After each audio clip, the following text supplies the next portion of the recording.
Welcome to Ag on Wheels. Today we find ourselves in Dell City with Mr. Jay Hill. Hey, welcome to the Valley of Hidden Water. Jay, what brought you to Dell City? You know, just the opportunity to expand our operation. We were looking for land, water, the opportunity to be bigger, faster, stronger. Well, let me tell you, when I first came to Dell City, it's definitely not what I expected. It is full of agriculture. So today we're going to take you around the city and show you everything that it has to offer and all the hard work that Jay Hill's done.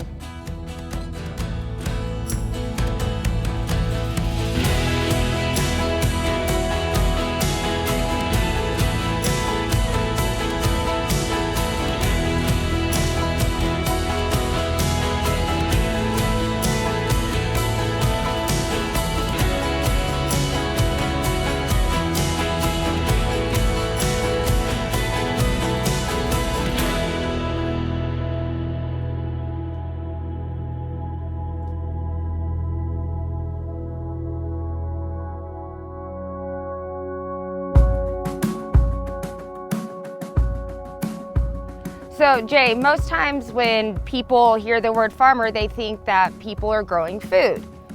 However, these chilies that you have in your hand are not for food. What are they for?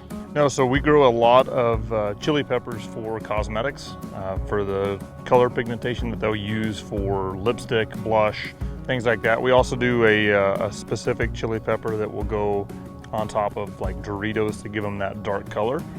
Interesting. Yeah, no flavor, no taste. No spice, but prove it. They look spicy. I didn't think you'd really do They're that. sweet, but there's really no flavor or taste to it. So there you have it, ladies who are watching. Peppers, chilies, used for your makeup, amongst other things. I mean, it'll turn your love life spicy.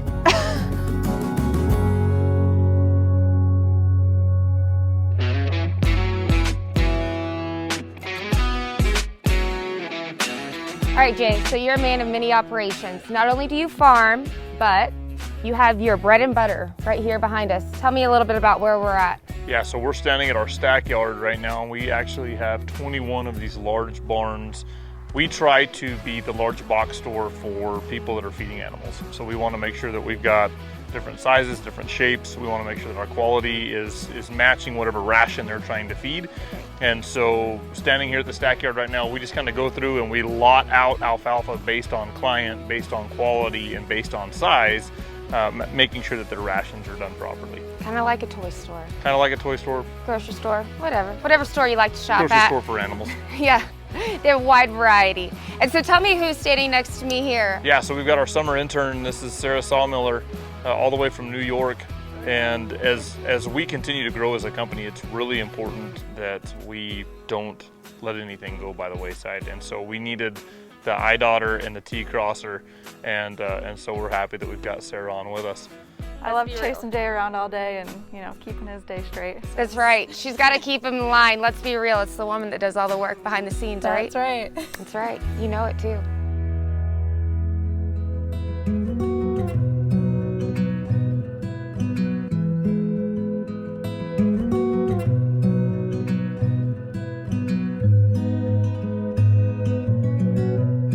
All right, Jay, you have so many operations. I don't even know how we're keeping up with you.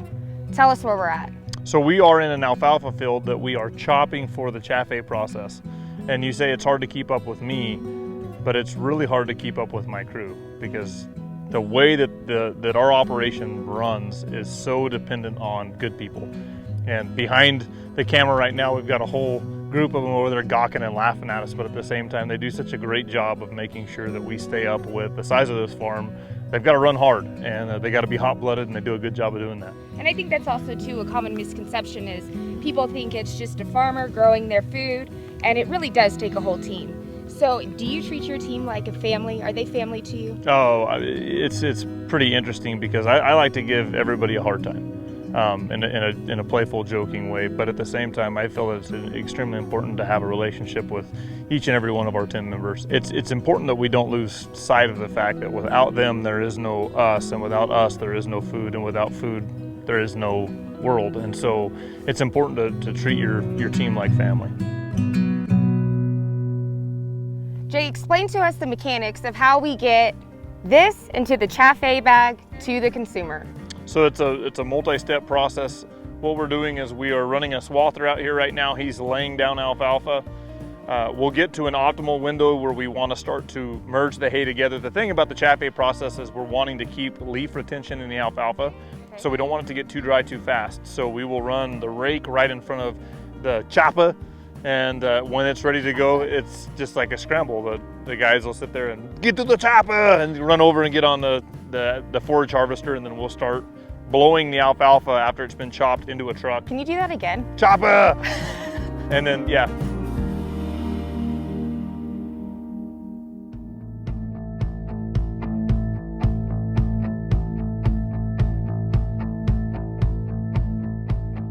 MJ, you are Jay's right-hand man. Yes. You are general manager. And so Jay just took me to the field to see how the hay is cut and chopped and all that good stuff, but it doesn't end there. No, ma'am. What happens here? So once the hay comes out of the field, we bring it in, we scale it so we can get an accounting of what's coming out of the field. At that point, it goes to a metering bin where it feeds both the packaging lines. At that point, we do take moisture tests to make sure that it's within the parameters that we want for our product. What's a good moisture? A good moisture is between 50 and 55. That's the area that we find that makes ideal Chaffee. So the process obviously doesn't stop here. So JC Caldwell, you are Jay's other right-hand man. We'll say he has two right hands. Tell us a little bit about your role. So my role is the sales and marketing director. My motto for my own life is success means having the courage, determination, and will to become who you believe you were meant to be in the world. And so that's really the vision that I'm trying to push into Chaffee, grow our audience, educate our customers about what the product is and how it works and how we can help really just enhance the lives of the animals that ignite our passions. Right, and so what differentiates you from other hay companies? What makes Chaffee so special? That is a really great question. So what makes Chaffee so special is we take our product through a culturing process, right?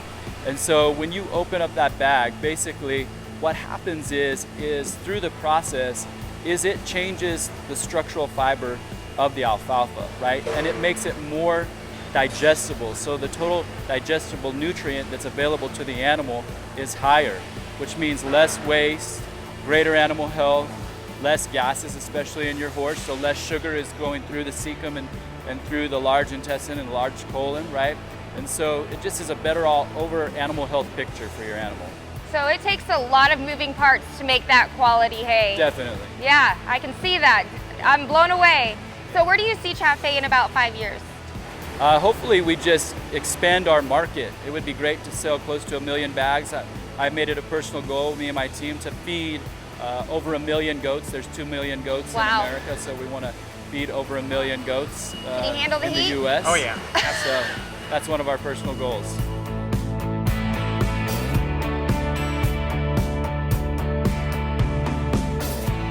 Jay, you and your team are a team of many talents that wear many different hats, and it is so impressive to see everything that y'all have going on out here. I want to thank you for taking me and my team to see this operation. If there is one thing that you could tell a young farmer today, what piece of advice would you give him? You know, I think the biggest thing is you need to run your own race and make sure that you're comfortable in your own skin and do what you know how to do. And like me, I don't consider myself a real good farmer, but I've been able to work alongside some of the best farmers in the world. And I can't say enough about our team. My guys, our general manager, Brandon, business partner, Danny, I mean, just good people, and that's why we've seen the success that we're at.